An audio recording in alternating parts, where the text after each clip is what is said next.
Welcome back class 6 students. Today we are going to start chapter 6 of history, which is the early states. Learning objectives: the political system, Magad, the Janpadas and Mahajanpadas, Vajji. Let's warm up. Look at the following picture and answer the questions that follow. A. Whose picture is this? What type of government is he a part of?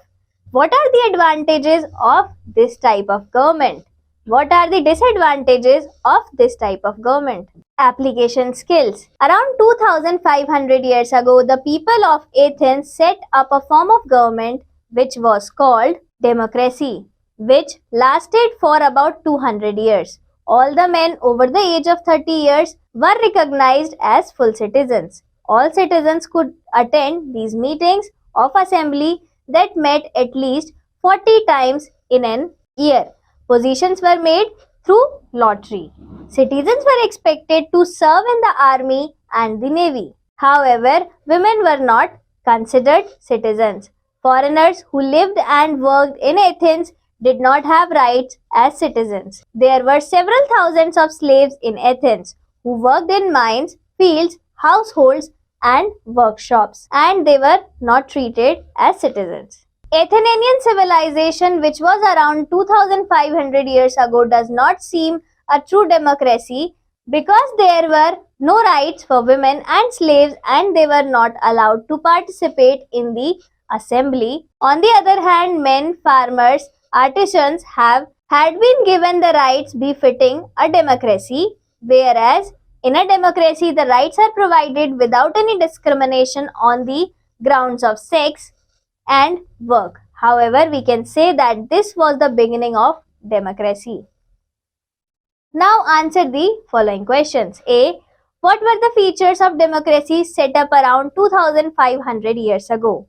B. What were the citizens expected to serve? C. Why was it not considered a true democracy? Answer these following questions by your understanding with the help of the above passage. Look at this map. This is the map showing the Mahajanpadas, the political system. The period after 600 BCE saw a rapid change in society. In the previous chapter, you studied about the political system where several villages formed a Vish and many Vish collectively formed a Janpada. This Janpada was headed by a Janpati. Over a period of time, these Janpada grew in stature as a strong political entity by acquiring more territory and came to be known as Mahajanpadas. By 200 BCE, there were a total of Rajanpadas and Mahajanpadas. The Mahajanpadas were governed in two different ways. They were either governed by monarch or had a republican form of government. In monarchical Mahajanpada, the king was the most powerful and used to have a hereditary system where after the death of the father, the son took over the throne and was made the king. Kosala, Vatsa, Magadha and Avanti became the most powerful monarchical Mahajanpadas. The republican Mahajanpadas were ruled by a group of people who were elected by the people. Shakyas and Licchavis were the prominent and powerful republican Mahajanpadas of that time. In the republican form of governance, the elected group of people formulated the policies by majority decision system. Fortification. The Mahajanpadas had capital cities as the seat of power and authority. They were mostly well fortified. The forts were built around the capital city for two reasons: to show the power and prosperity of the Mahajanpadas, to provide a safe and secure environment to people where they could live without the threat of raids and invasions from outside. There was a constant need to expand the area under control. The need was twofold. Firstly, to capture more territory to cater to the increasing demand for land to cultivate more food for the growing population, and secondly, to show their might and power of authority among the contemporary kings and kingdoms or Mahajanpadas. The expansion of territories. Many kings started to practice a ritual known as Ashwamedha Yagna or horse sacrifice. This was a grand ritual which was organized to capture more territories. In this system, the king performing the yagna sent a horse with his emblem to roam freely into the neighboring territories. The horse was followed by a small army or defendants of the horse. The area from where the horse managed to pass through without any resistance was considered as captured territory. Any small kingdom or person who dared to stop the horse was expected to fight the king, performing the yagna, and whoever won the battle occupied the other's territory. It was thus a matter of prestige and involved a risk of losing one's own territory. Therefore, only the powerful kings undertook this type of ritual. Maintaining the armies. To maintain such vast territories and safeguard the population, the kings had to maintain large armies. Maintaining armies meant that they needed to be provided with food and arms. This required the king to impose taxes on the public like a fee for their protection. However, there were many other expenditures charged on the state like making forts, roads, streets, etc., which also had to be funded, and therefore there was a need to start a system of tax collection. Officials were appointed to collect the tax. Taxation. The tax collection system was gradually formalized. The farmers were required to pay 1/6 of their agricultural produce as tax. The others, like craftsperson, give a part of their service free of charge to the king. This means the person used to work for the king free of charge for a fixed number of days in a month. Similarly, the herders and hunters used to provide a portion of their produce as tax. This contributed as food for the armies. The traders also paid a portion of their income from trade as tax. Currency and growth of trade. As trade increased in volume, there was a need for a sustainable economic system. The barter system could not be sustained. Punchmark coins fund from these times show that the system of currency began in the kingdoms. Gradually, certain regions developed as trade centers. Vaishali, Ayodhya, Mathura became important trade centers. These are the images of Punchmark coins found from Kosala. Development in agriculture. There were two major developments that took place during this period in the farming processes. The use of iron implements began. Plows with iron edges were introduced as farming implements. This helped to plow the land with dense clay soil better than the wooden plows. The second change in the farming system was the technique of growing paddy saplings at one place and then transplanting it into fields. This helped to increase survivability of saplings and increase in the yield. Both these introductions led to an increase of agricultural produce. But even though the food production increased, this process of transplantation and working in the fields was a difficult occupation. The landowners started to hire the services of landless people or the dasas and the dasis to work for them. The social evil of class discrimination. The social division of people into different varnas, which was introduced during the Vedic age, had continued into this period. The Brahmin or priest community, the Kshatriya or the warrior community, the Vaishya or the agriculturalist, craftsmen and trading community, and the Shudra or those who worked on occupation of removing carcasses, working on leather and footwear, cleaners, sweepers, etc. With the passage of time, the social divide became more stringent. It was not left to the occupation of the individual but to the family a person was born into. This meant that children of Brahmins were by birth Brahmins irrespective of the type of occupation they undertook in life. Similarly, even a warrior's son was physically weak and was unable to perform his duty as a warrior was still considered to be the warrior class. This division of society was the beginning of a major division of the Indian society, which continues to exist in many parts even today. The social divide became so severe that Brahmins took it as if it was their birthright to gain and impart education and considered themselves to be superior than the others. They discriminated against the others, especially the Shudras, and prevented them from gaining education and competing with the other class. Marriages between the different varnas was unacceptable in the society. Religious ceremonies remained incomplete without the presence of Brahmin. The commoners were not allowed to gain the knowledge of the Vedas and other religious scriptures. Scientific development. The discovery of iron as a common metal and the introduction of the art to smelt it was the most important development of this period. Iron was then used in different forms in tools and equipments. The making of weapons like swords, daggers, spears, and tipping of arrows with metal grew in leaps and bounds.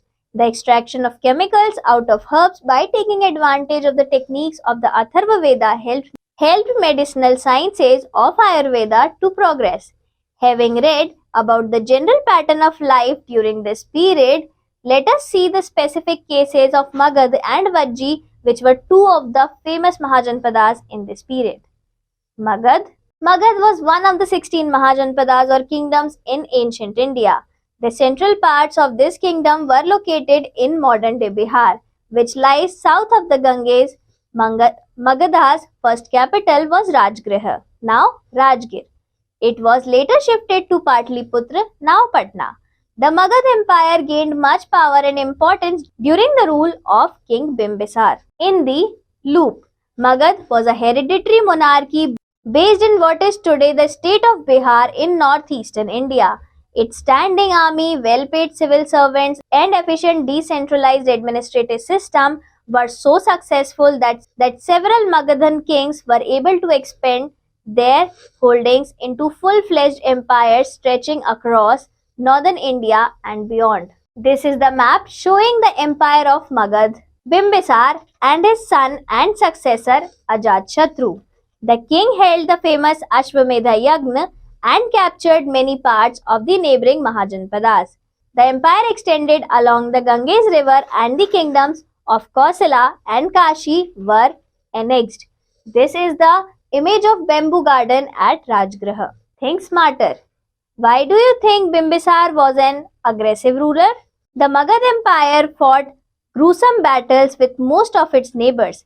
It had advanced forms of weaponry because of which its opponents did not stand a chance against it. Ajatshotru even built a huge fort at his capital, Patliputra.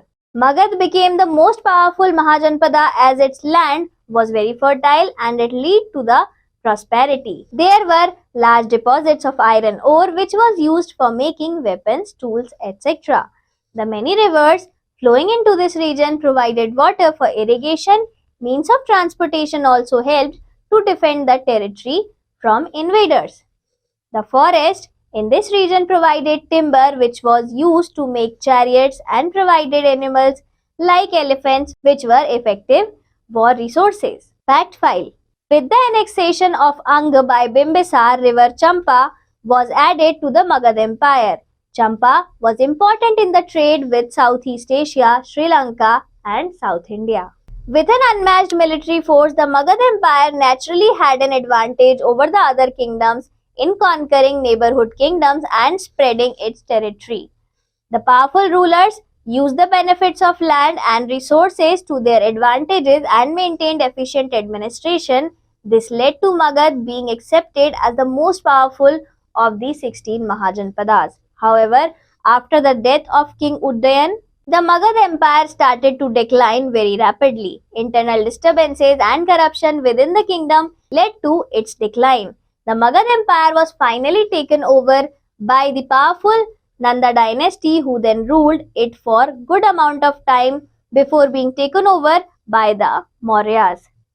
Vajji was another Mahajanpada, but this was very different from the Magad Empire. Vajji Mahajanpada was located in Bihar, north of the Ganges river. Its capital was Vaishali. This Mahajanpada consisted of 8 clans or janas to form a confederation. Out of these, Licchavi was the most powerful. It consisted of several sanghas. In a sangh, there were many rulers. They all came together to perform various rituals and used to take major policy decisions together. They maintained a republican form of governance and unlike Magad, which followed a monarchical form, the lack of coordination between large number of kings made them weak over a period of time. Elsewhere in the world, settlements and emerging forms of governance were not unique to Indian regions. Many such settlements and governing systems were taking place in different parts of the world. One such major system of governance emerged at Athens in ancient Greece, while many places had monarchical form of governance, beginning from a headman system. Athens is considered to be the place where direct democracy first became a form of governance. This is the image of Acropolis. Value and life skills. Varna is a Sanskrit term used to describe the social class divisions made in the Vedic period. The first mention of the Varna system was found in Purusha Suktam, verse of the ancient Sanskrit Rig Veda. The two upper classes were the Brahmins and the Kshatriyas, who enjoyed all power and status. The two lower classes, the Vaishyas and the Shudras, were exploited by the upper classes. The Shudras treated as slaves. But in the modern world, the situation has changed. The Shudras are enjoying many rights and grants which are not provided today to the upper caste people. They have reservation in education, job and many other sectors. Do you think the reservation system is a hindrance to the overall growth of an individual? Recapitulation. The Mahajanpadas were governed in two different ways. They were either governed by a monarchy or had a republican form of government. Many kings started to practice ritual known as Ashwamedha Yagna or horse sacrifice. To maintain such a vast territories and safeguard population, the kings had to maintain large armies. The discovery of iron as a common metal and the introduction of the art to smelt it was the most important development of this period. Magadha was one of the 16 Mahajanpadas or kingdoms in ancient India. Thank you class. Let's meet up again in the next chapter.